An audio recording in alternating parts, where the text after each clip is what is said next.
Sebastian for the Metal Gods Meltdown, and today I am joined by Carmine Appice. How you doing?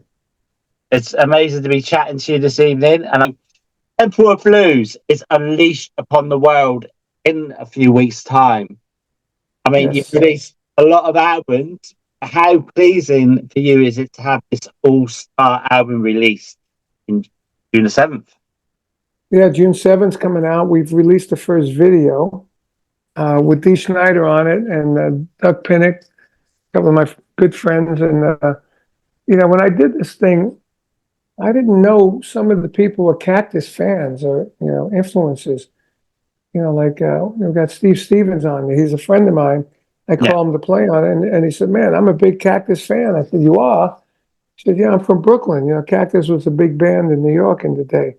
And there's somebody like that, Warren Haynes from Government Mule, same thing, There were a few people like that I was very surprised. So the album comes out June 7th, and I think it was a total of like 23 to 25 people on the record. That's not Cactus, I mean, Cactus is basically, and now it's me. Tim Bogert passed away, Rusty Day passed away, Jim McCarty, who's on the record on a couple of tracks, he's really not doing anything. He stays around Detroit and plays local gigs around there.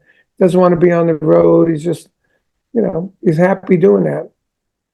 Me, I'd like to keep the legend going, Absolutely. Well, it really is a who's of hard rock and heavy metal, and some of the biggest stars from when I got into metal back in the 80s, You've got everyone there, and especially Dee Snider. He's one of my favorite vocalists, and he really works his magic on Evil, and you have to double take, don't you? Yeah. It's amazing, honestly. Yeah, but it's really funny the way he happened. This guy Joe Franco was a student of mine. Back in the early 70s, I had a studio that gave drum lessons. I had Bobby Rondinelli, who was one of my students. Right. Joe Franco was another. So when I started putting this together, I told him what I'm doing. He goes, oh, man, you got to get Dee Snider to sing Evil. I said, yeah, why do you say that? He goes, well, we had a group, what was it called? Widowmaker. Right, we had a group called Widowmaker, and we did Evil. And I kind of heard about that, but I never heard it. And then I went on YouTube and I listened to it. And I said, oh, man, I got to call Dee. So I called Dee, and he said, oh, man, I'd love to do it. Because Cactus was one of my big influences, and I'm a fan of Cactus. I said, great. So he did it, and I got Doug Pinnick to play bass. So I love Doug. He's a great bass player. And I asked McCarty, the original guitar player, look, Evil is one of our biggest songs. You should play on it. Yeah. He said, okay. When I told him Dee Snider was singing, he goes, oh, man, that guy from Twisted Sister, are you kidding me? I said, no, dude, he did Evil, years ago, and he sounded great. Yeah. So I said, go on YouTube and listen to, Evil. He's not a computer guy, so he trusted my judgment. So we did it. And when he sang it, he sounded very similar to our original singer, Rusty Day. Yeah, he had that grit and all that, and he tremendous. And when he did the video, he's really like gun ho. It's amazing. It's just it really is, and it is. I was actually not satisfied with my video presentation because, I did it here in my studio. I've been doing videos in my studio, but usually it's good. I don't know. I don't know what was going on that day. I did that one in Parchment Farm. I hope Parchment Farm is better. But we're going to shoot on the 28th. I'm going to shoot one way or another with Ted Nugent. Ted Nugent already gave me his video. Wow. Man, he was wild. Ted is wild. He's like, making faces, It was great. So I said, I have to have mine to equal that kind of thing. And Doug Pinnick sings that one, and he plays bass on it. So he's going to do that in L.A. And a singer who sang on most of the album, Jim Shapley, he's English, by the way. Right. Yeah. He plays some rhythm guitar in that, so he's gonna do his with the rhythm guitar. And then we got Parchment Farm almost done.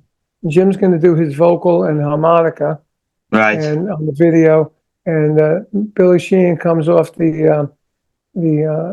what's the tour he's on now? The last tour of Mr. Big. Mr. Big, yeah. And when he comes back, he's going to immediately get into doing the Parchment Farm, the bass, because he was a big, giant fan of Tim Bogert and Cactus. So he said, anything you're doing to give tribute to Tim Bogert, I'm there. So he's there. He did 2 tracks on the album. He did the other one that has Tim Bogert's bass solo on, so he did the bass solo, which is tremendous, So we got him done. He's got to be done. We got McCarty done. I'm done. The singer's going to do his. And then Bonamassa plays the solos. So we're waiting to put together his video.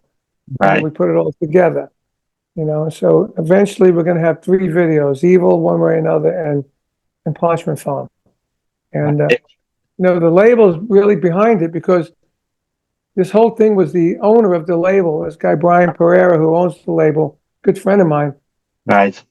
And he came to me. He's seen my Guitar Zeus albums that I did, which I put every guitar player on that was in the 80s and early 90s and some 70s, except Jimmy Page and Jeff Beck and Clapton. But name anybody else: Brian May, Ted Nugent, Richie Sambora, Slash, Mick Mars. I mean, Steve Moss, Dweezil Zapp. It just goes on and on.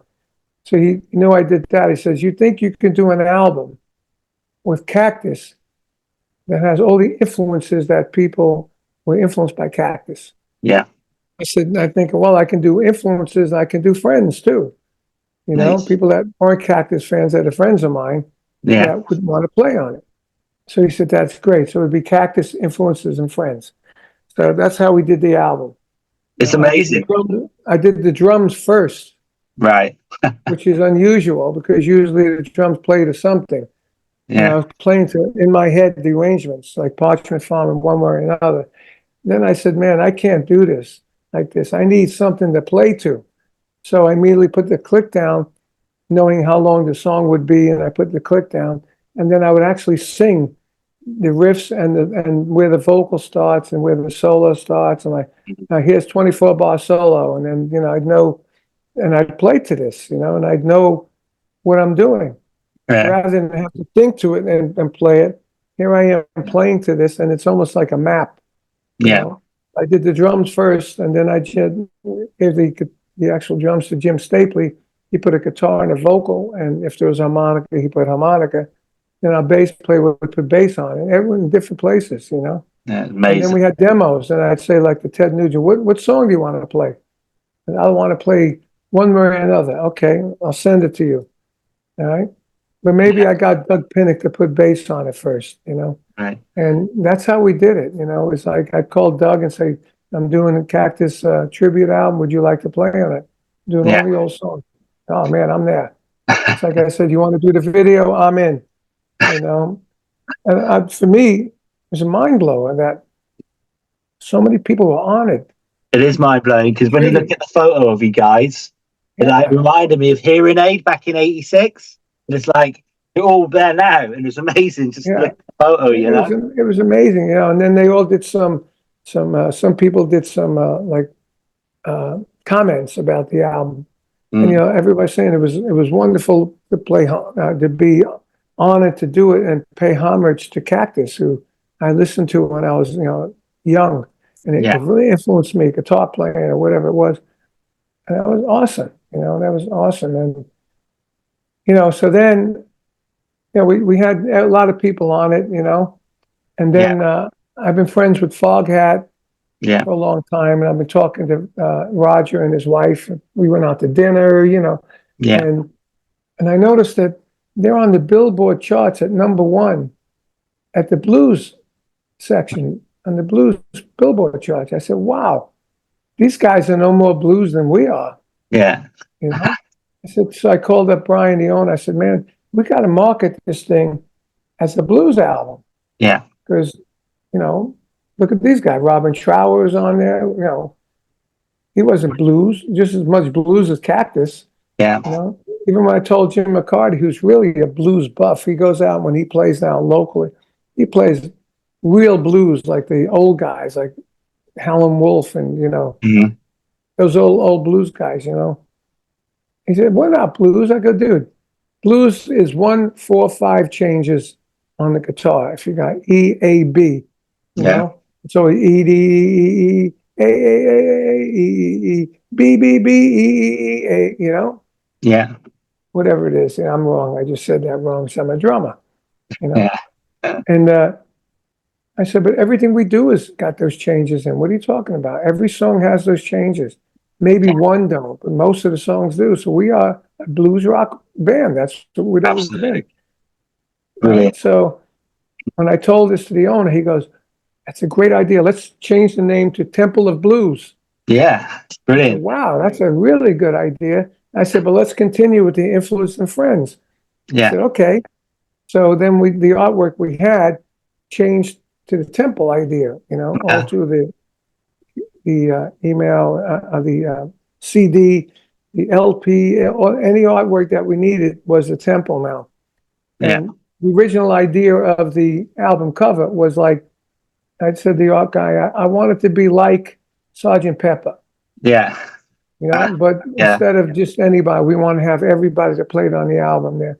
And whoever had the owners on there, my manager's on there, the engineer that mixed it's on there, there's people that were involved in it. Anyone that was involved in this record, let's put them on the cover.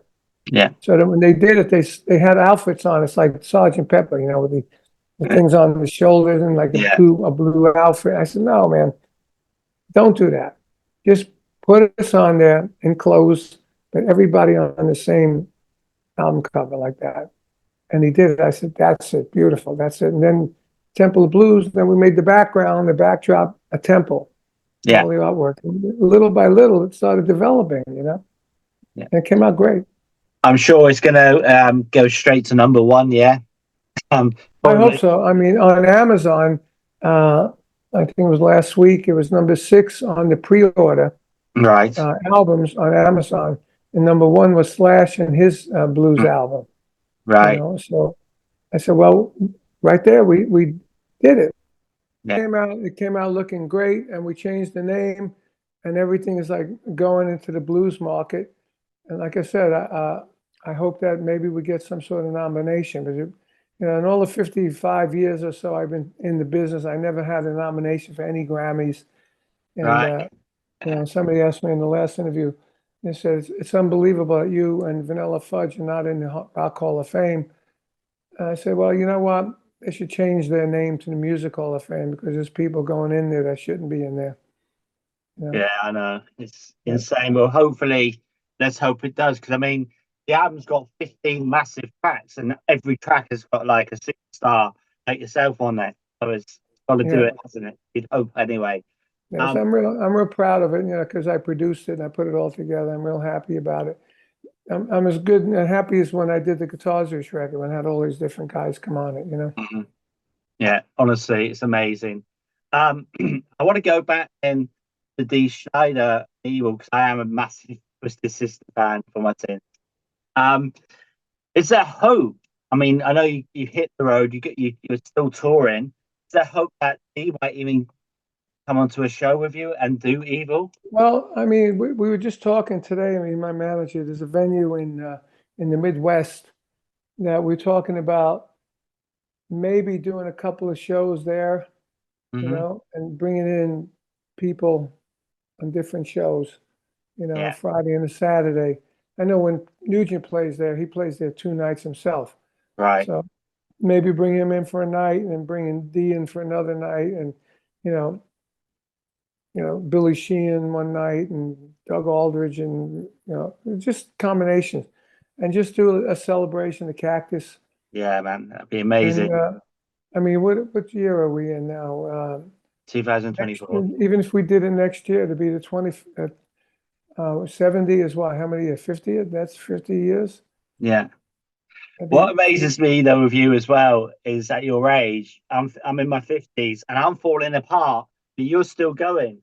That's I'm amazing. falling apart too. I have a gym. I'm in my studio. It's in the guest house here, and I got the studio drums behind me, and there's like a kitchen I'm in, and that's where my room mics are. I also have a treadmill and weights and stuff Yeah. here, and I got my practice pads. I practice on the pad a half hour, and then I go to the weights, and then to the treadmill, to the weights and sit-ups, and then I have the Apple Watch, and I put on the indoor run.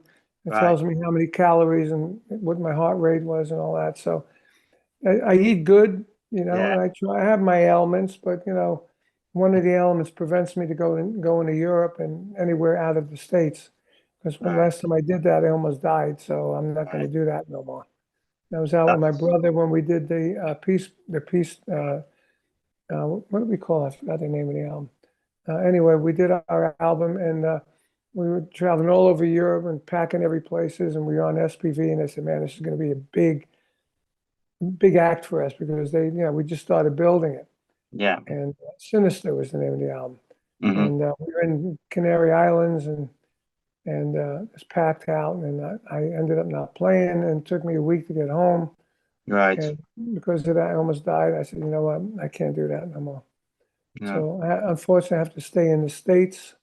Yeah. But still a lot to do here. It's a big country, you know. Absolutely. Well, I mean, that's the wonders, though, isn't it, of the internet? Because that was one of my questions I was going to ask you earlier, which had dropped out. Um, I was going to say it must have been such an easy process to get the fellow musicians together in the 21st century, rather than back in the day when you started out. It just would not have been possible, would it? Really? Just Well, you that. couldn't record like this, that's for Uh, sure. You all had to be in the same room. And for me as a drummer, I hated it yeah. because the way you do it, you get the band, you play like a just a demo of the song, and then you go in and you put the drum track down. Mm, Sometimes it's like 15 takes, but after like yeah. the first 3 takes, it's useless. You have a producer keeps you going. Yeah, it's a pain Hmm. in the ass. So Yeah. finally, I learned in 1982 to work with a click and do with Dwayne Barron, who went on to do Ozzy No More Tears and a few other big projects. Hmm. And me and him experimented with getting the big drum sound at Pasha Records, who released the Quiet Riot big albums. And I said, I want to do what everyone else does. Everyone punches in. If they don't like the verse, they redo the verse on bass, guitars, vocals. So we ended up learning how to do that. And from 1982, pretty much onward, except for the King Cobra record. I Yeah. don't know why we didn't do it then, but we didn't. That I was able to punch in. So the band would put down a demo, and then I go on and play drums to it, and then I listen to it. I do 2 takes, and I go, okay, I like the second take better, but I didn't like the verse. Let me punch in the verse. So I Yeah. punch in, that way I do what everyone else does. I create the drum sound and the Yeah. drum track, Yeah. and so I was been doing that since 1982, pretty much, in every album but the King Cobra records. First one, anyway. Second record I did like that. Well, hopefully, then, I mean, from some of your shows, you might be even do a live feed or get a video together. Well, that's a good idea. I mean, I got some ideas just from doing the interviews about like this idea about playing with everybody.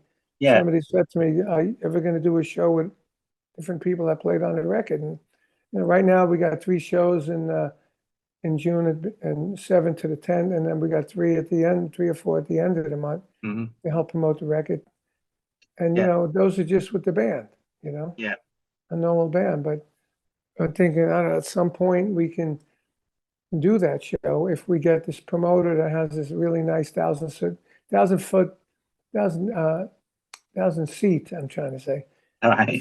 feel like Biden over here. Yeah, a thousand You seat do a better venue. job, I think. Oh God, I can see what's happening as you get older. Your brain wants to say one thing and it says something else. But a 1,000 seat venue Yeah. outside Chicago, which Yeah. everybody plays. Yeah. So it might be good to do a couple of nights, maybe 3 nights there, That'd be and try to get amazing. as many people in, and then maybe video it for a DVD, Yeah. or maybe do it live around the world. A pay-per-view. That would be awesome. Yeah. Absolutely, man. All right. And so I'm going to ask you then, if there was a film to be made about your life and your career, who would play your? Sorry, let's do that question again. Who would play me? Who would play you? Yeah. Well, you're as bad as me. You're only 55. Come on, dude. Got 22 years to catch up. Who would play me? I don't know. In the old days, my idol Gene Krupa You know, they Right. did the Gene Krupa story, and Sal Mineo, I don't know if you know who he is, played Right. him and took I've heard of lessons from yeah. Gene. He was a drummer too. He Right. took lessons from Gene how to, mime the drum solo. Yeah. Miming drums is the hardest thing. I can imagine. Yeah. I mean, for me, even doing my own videos, I don't play like, well, this drum fill goes here and that drum fill goes there. I just play whatever I feel. And Yeah. then when I got to do a video, like I'm going to do one way or another, I've been listening constantly Mm. to the song. So I Yeah. know where the fills are and what fills I've done.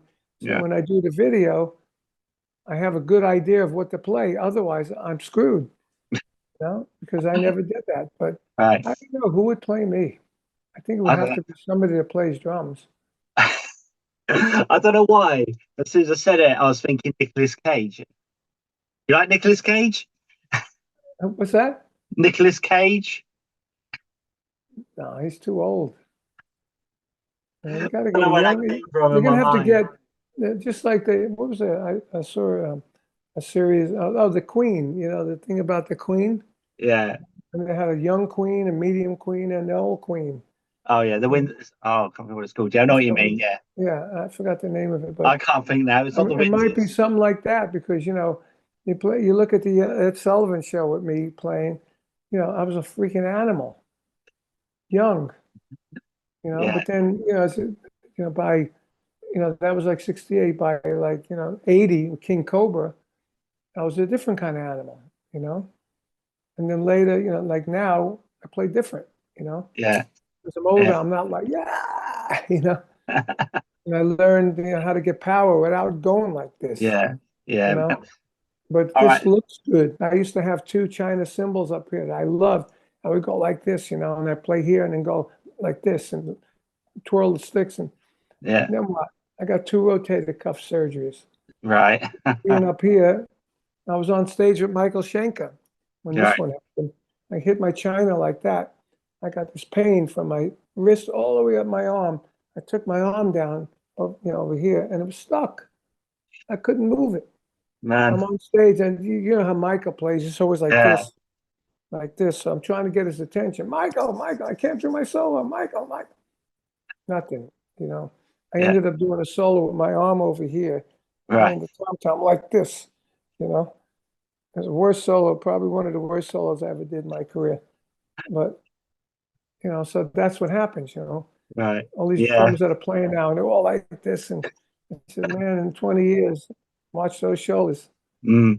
Well, that brings me nicely on to my next question then. What would you say has been the most memorable solo you've ever done? A memorable one. Yeah, Okay. most memorable. Well, one of the best solos I did that we recorded on tape, or it really back then it was tape, Yeah. actually, was the near the beginning album of Vanilla Fudge, where the one side was complete, called the Break Song. We all did individual solos. And Uh-huh. I had my big maple drums, same drums I got for Bonzo, Yeah. and had that big fat drum sound. And one of the best recorded drum solos.